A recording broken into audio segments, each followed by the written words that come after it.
My name is Robert Sweeney, and I grew up in the Penn State family. And when I say I grew up in the family, I mean literally. When I was a child, my mother would take me along to classes while she was attending because she didn't have childcare. Both of my parents attended and taught at Penn State. Both of their parents worked at Penn State. My brother and I attended Penn State, and I've worked on campus, as has he.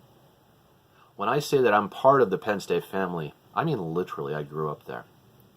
And I'm making this video to invite you to come along and help me with an issue that's become a very big problem with the Penn State main campus, and that's alcohol consumption. The National Institute of Health recently did a survey of 18 to 25-year-olds. In that, what they found was that about half, 58% or so, stated that they'd had a drink last month, got drunk about a month ago. Yet, at Penn State, when we did a survey last year, about 70% of the students in that survey said they'd had a drink last Saturday. When we have headlines like these, we know that it's more than just a statistical issue. It's not just that there's too much drinking. It's that they're drinking too much each time, and the consequences are becoming severe. It's time to do something about it. Part of the problem that I've identified when thinking about this and when talking with others about the problem is not just the attitude of the students themselves, but everyone involved. In fact, it's become an issue that hits the headlines. The expectation when you come to Penn State is that you're going to drink, and so will everyone around you, and that's a problem. When we look at the problem specifically, you try to identify particular issues. You know, it's a research facility. We try to approach these things scientifically. One of the things you notice when you look at a map of the area is that all the bars are located around here between the university and off-campus housing. Which means that if you're a student on campus in one of the dorms and you want to walk down to one of the fraternities, you have to go through a gauntlet of bars to get there. Or if you live off campus in one of the apartments, as in fact most of the students who go to Penn State do, you have to walk through that same gauntlet of bars to get to class. The expectation is you're going to drink, and this is where. But part of the problem, when you actually look at the statistics and you look at the issues that are going on with the drinking on and off campus, is that the complaints aren't coming from the bars. They're actually pretty heavily regulated. I'm not saying that it's a good thing that kids are drinking in those bars or that they're crowded and there's a lot of stuff going on, and people do get hurt. Kids do drink too much there. Everybody does when they go to bars regularly. No, the issue is in the off-campus area that I described in that map, if you look at this area, this is called Fraternity Row, and in this general region, nearly all the students who go to Penn State live in one of the apartments in that area. Last year, State College Police Department fielded more than 1,500 complaints about public drunkenness, loud parties, children getting hurt, issues related to off-campus drinking that need to be addressed. Now, one of the obvious things that people will say, well, Fraternity Row, that student who died was a frat brother being hazed. It's obviously a problem with Greeks. Fraternities, sororities, that's an issue. So we should put the hammer down and regulate the Greeks, and that's how it's going to solve the problem. But again, go back to what we said at the beginning. 70% of the students on campus had a drink last week. Less than 20% are part of the Greek community. It's not them, folks. It's us. And that's the issue we need to work on.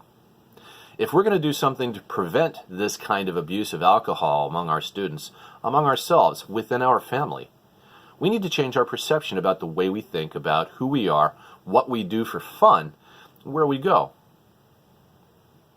And that means we need to create a community response that includes something more than just the Interfraternity Council or University Health Services, or the police.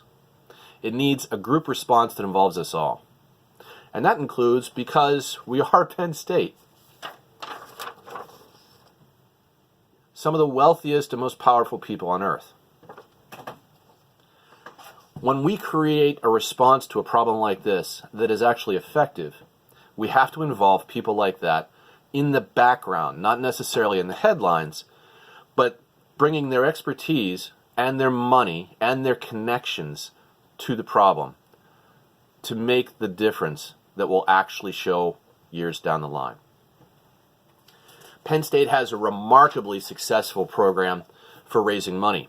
While I was there in the 1990s, we raised $1 billion in donations in a single year. That same expertise could be applied directly to off-campus drinking in creating a program, creating the funding in the background for a program that could be considerably more effective than simply saying don't do that. Penn State has thrown money at the problem in the past. In 2013, for example, they tried a program to stop kids from drinking for St. Patrick's Day. There was an effort to call a program State Patty's Day. It was supposed to be a non-drinking event.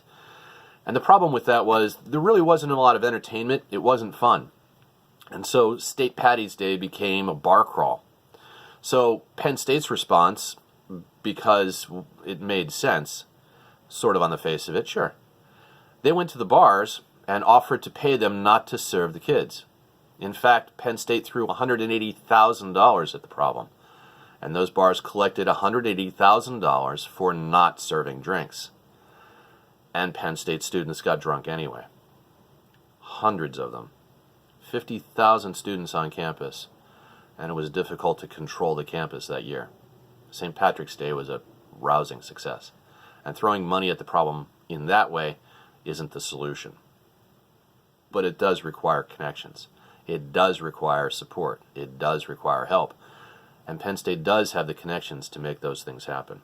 The question is what to do. There are two things in particular that any program that I would want to recommend would have. One is something to do other than drinking that's positive, that's useful, that's fun. And Penn State does have a program like that called First Night, and I've forgotten there's some others they do. But on the hub, they will have entertainment on Friday and Saturday nights that are completely alcohol-free and are good quality entertainment. People like to go there because it's actually fun to do. The problem with off-campus drinking is a lot of the things that used to be fun to do in State College are gone. We used to do things like ice skating, going to the movies, bowling, skate parks. They're all gone. They've been replaced by things like shopping and bars and student housing. So any project in the near future that's going to really attack the problem of off-campus drinking really needs to attack the problem of what do you do for fun if you're not drinking.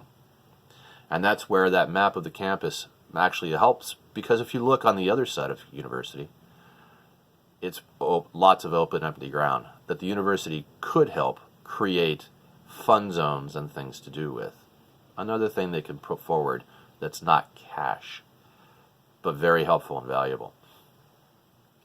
If you're going to do something about off-campus drinking, you really need to also look at people like the Yuenglings.